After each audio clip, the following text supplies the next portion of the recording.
àwé tó kéré ọmọ ẹ̀ ń jò ní ibo ló ti wá ná. n kò rántí yẹn mọ́. Ok bó ní kéèsì ṣe jìnnà só ìtòkò tó sí ìtòkò tó. mo sọ wípé ọmọ ìyá mẹ́rin ni wọ́n. ọmọ ìyá mẹ́rin kéèsì náà ìtòkò ní kéèsì náà. ìtòkò wà bọ́ sẹ́mẹ̀rẹ̀. kí n lè mọ ọ̀nà bíi tí ń forí lé. Torí ìrìn àjò ìsàlẹ̀ ọ̀rọ̀ láàárọ̀ yìí ó tún lọ mú ìtòkò lọ́wọ́ mu kí ló tún dé tó bọ́ lọ tún lọ ìtòkò bíi bó ló tún ti ń bọ̀. amúnijẹ́ amúni. irọ́ ṣé kí n má sọ sínú mi jáde. máa sọ ẹ̀mí ṣé mo takò ẹ náà. ọba ní kí n má sọ ṣé mo ti rí ẹ áwù. ẹ dákun ẹ fìdílé nǹkan wá. ó ń ṣe sàpá ni ó padà bá ṣe sí tán. bí ẹ̀lú báyìí bí abẹ́rẹ́ là ṣèké ìjọ tó bá tóbi tó kọ́ tó fi ń roko ní pani. ní tó pani kíní ò yẹ kó sún bẹ́ẹ̀ bàbá ń roko jù àmọ́ ń búgbẹ́ mu ni.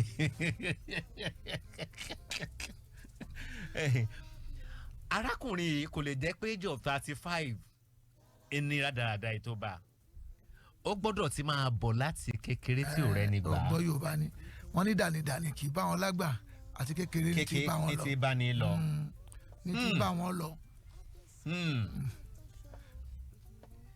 bẹ́ẹ̀ náà ọmọ tí ó bá já sàmú náà. àti kékeré ni ó ti jẹnu ṣámúṣámú. etí jẹ́ pé tó bá jẹ́ pé wọ́n ń wo sàkún ọ̀rọ̀ bóyá ọ̀rọ̀ arákùnrin ìbá ti débi tó dé. àádọ́gbọ̀n àwọ̀ mọ́sáàjì àsọ̀bà àti ìkọ̀nà yànrànyànràn ká sàkún lọ́wọ́ sílẹ̀kẹ̀ lọ́rùn. wọn á pé ta ni mọ́ńdà lọ òtọ́ sí èmi alẹ́ ni tí òtọ́ sí ń bẹ ẹni tí ò bá lè torí ọwọ́ ara ẹni ìtanijẹ tí ò bá lè fọwọ́ ara ẹ̀ ṣiṣẹ́ kó làágùn kó fèrè ní tí ó wúlò fún mọ́ńdàlá ò tọ́ sí i ẹ wá nǹkan fìdílé nǹkan ẹ lọ sórí Facebook ẹ lọ sórí Facebook ẹ lọ ọmọ borí ọ ó ní ọmọ tó kò mọ ẹgbà again. wọ́n wá tún bí dáadáa wọ́n náà mọ bó ni yẹ nígbà wà tẹnu wa ti wá ní ìyá òun ní tó kò péye wa. bàbá ẹ̀ ní ìjọga orílẹ̀. ibi tó ti fọwọ́ kan bó ṣe fọwọ́ kan lù yín tán ló fèsì iye wa lọ́dọ̀ Akeem náà bó ń jọ̀gá ṣe jìnnà sí gbógílà tó èèyàn lè fẹsẹ̀ rìn. láàrin ó fẹ́ tó wákàtí kan síra wọn. ṣé iye wa fẹ́ gan o. ó fẹ́ ju gbogbo ọ̀ṣun. ṣùgbọ́n iye wa náà ni jọ̀gá orílẹ̀ yẹn ó mì ń pé. láti ìta ọ̀sìn kò láàrin 30 minutes yẹn ti máa débẹ̀ ìta ọ̀sìn sí jọ̀gá. mo ti mọ jọ̀gá tá a bá gbígbà tá a fẹ́ lọ láàrò tá a gba ọ̀nà ìta ọ̀sìn níbi junction yẹn. láwọn yà sí ilé ayé àtọwọ́ tún. a ti kọjá junction ìṣàgà orílẹ̀. ó lọ́mọ jọ̀gá ń bàbá òun jọ̀gá orílẹ̀ màmá ni ọmọ ìtòkò lábẹ́òkúta. ṣé ẹ wà lórí Facebook ṣé ẹ ń wò wá ìtòkò lábẹ́òkúta ni màmá ẹni tẹ́ ẹ fẹ́ wò yìí. tó tún pè lẹ́ẹ̀kan sí wọn ìgbọ́. ó dà bóyá kó bá fẹnu ara ẹ sọ. wọn ò gbọ́. ẹ̀ǹdẹ́ mọ́ tó yọ̀ sí kí n lórí lọ́bẹ̀ tó fi wà ru ọwọ́ gan-an ó ṣàlàyé ìsàlẹ̀ ọ̀rọ̀ ló nínú o Ògúndé ìsàlẹ̀ ọ̀rọ̀ ló nínú o owó. alàgbà kí lorúkọ ẹ. ẹ lọ sórí Facebook o. ọmọ tó yọ sí kí ni. bí bá ń di àárín ni àmọ́ ni ẹ lọ sórí Facebook mo ṣe ń bá yín sọ̀rọ̀ yìí o. 35 years 35 years okay. Ibo ni ò ń gbé. Ìyànà Akórèdé mò ń gbé Ṣàjẹ́. Ìyànà Akórèdé níbo. Ní Ṣàjẹ́. Ṣàjẹ́ Ìyànà Akórèdé ní Ṣàjẹ́ okay. Kí ló ibo ni mọ́mì ẹ wà ọmọ olúbo ni ẹ gọ́gọ́gọ́. Ọmọ Ogun State ní ọmọ Toko. ọmọ Toko okay ọmọ Toko ni ẹ mọ́mì ẹ ń kọ́. ọmọ Toko ni mọ́mì mi. ọmọ Toko ni mọ́mì ẹ dádì ẹ ń kọ́. Ìjọ̀gà. ọmọ jọ̀gá orílẹ̀ okay. Ebo ni ṣé dádì ẹ kọ́lé sí ibi. No, Ìjọ̀gà náà ni dádì mi wà. Ìjọ̀gà náà ni dádì ẹ wà. Kí ló wá ebo ló wà lọ́wọ́lọ́wọ́ báyìí. Ní ọ̀rẹ́ Akórèdé yẹn náà mo wà. Akórèdé ló wà. Ibo ló wá dúró sí báyìí ní ìsìn. Máwù kọ́ ló wà yìí. Kí ló ṣẹlẹ̀ lónìí kó tó di pé wọ́n mú ẹ wá sí ibi báyìí. Kí ló ṣẹlẹ̀ lónìí. Ó ní ilé kan. Ó sọ̀rọ̀ sókè o. Ó sọ ẹ̀ sàn bó ní ilé kan. Wo rí pé àwọn tó mú ẹ wá ò tí ì lọ. bẹ́ẹ̀ ni wọ́n á ṣe ẹ́ bọ́ṣẹ́ ṣe ń ṣojú tó bá sọ̀rọ̀ sókè. ó nílé kan lọ́nà Prince and lọ́nà Ajégúnlẹ̀. ok ó nílé kan lọ́nà Ajégúnlẹ̀ ní community wo. ẹ lọ sórí Facebook ẹ lọ mi ò tí ì rí yín bẹ́ẹ̀ ẹ lọ sórí Facebook ṣe abẹ́ ẹ̀rọ òkété gbàgbé ìbòsí ẹrẹ́nẹ̀ pẹ́pẹ́.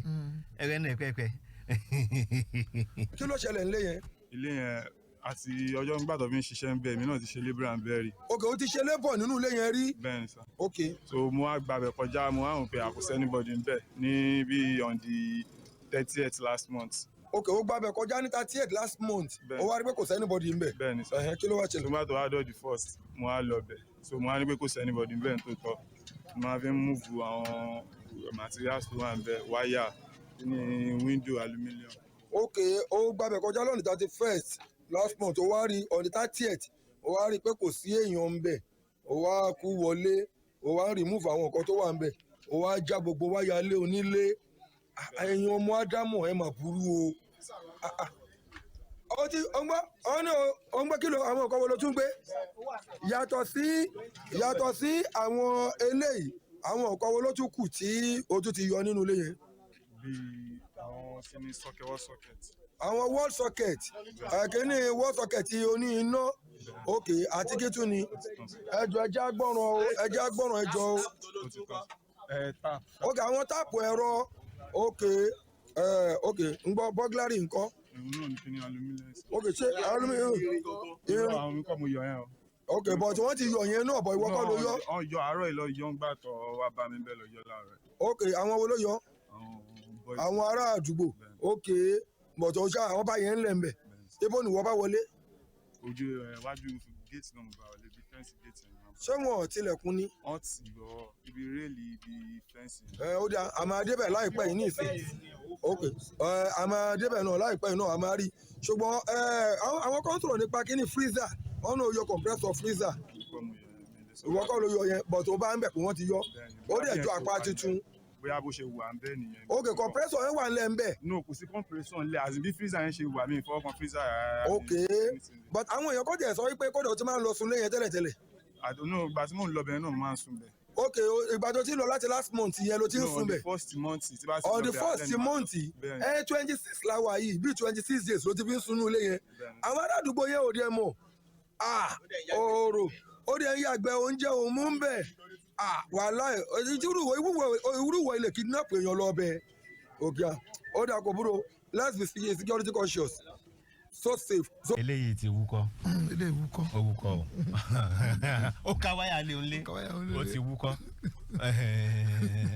yóò wúkọ́ o má wúkọ́ kẹ̀ ẹ̀yin agbọ́dọ̀ lọ kó ẹrù lé òun lé kó wá lóhùn ò ní wúkọ́ yóò wúkọ́ o ojú ẹ̀ ti wúkọ́ gan. àdúrà tí wàá ní pé kọ́lọ́sí àjẹkọ́ máa rí wọn mú báyìí. bẹ́ẹ̀ ni ìdí tá à ń fi ń gbé sórí atẹ́gùn kẹ́ ẹ lè máa rí ni pé èèyàn tí ń bá ń ṣerú ẹ̀ ní kọ̀kọ̀ ọjọ́ kan torí pé ọjọ́ gbogbo ni wọ́n pè ní tolè ìjọ kan máa jẹ́ toníhun ẹ wò sàlẹ̀ ọ̀rọ̀ eléyìí àwọn tí ń fi jẹun tí ń tà yóò fowó oúnjẹ lẹ́nlé ló bá dé tó. wọ́n tún ṣàdúrà fún pé tó àlọ́ àdá àbọ̀ àṣọ wọn. yóò máa ṣe fàájì àkọ́ máa jókòó de lọ́wọ́ ọ̀rọ̀ lẹ́pẹ́ lágbájá tó dé ní tóyọ̀sí tó dé nísìn yóò sáfù gbogbo tébù yìí ni. ǹjẹ́ wàá béèrè irú iṣẹ́ wo ni tóyọ̀sí ń ṣe kí ni ń tà bó ń ṣọ́ọ̀bù rẹ̀ wà. ọmọ tí ó gbàgbà fọ̀ tí ń kaṣọ wálé ẹ wá rójú olè abẹ́ ìrójú olè ọwọ́ ti balẹ̀ yìí báyìí 091 23708675 091 2370 8675 plus 23481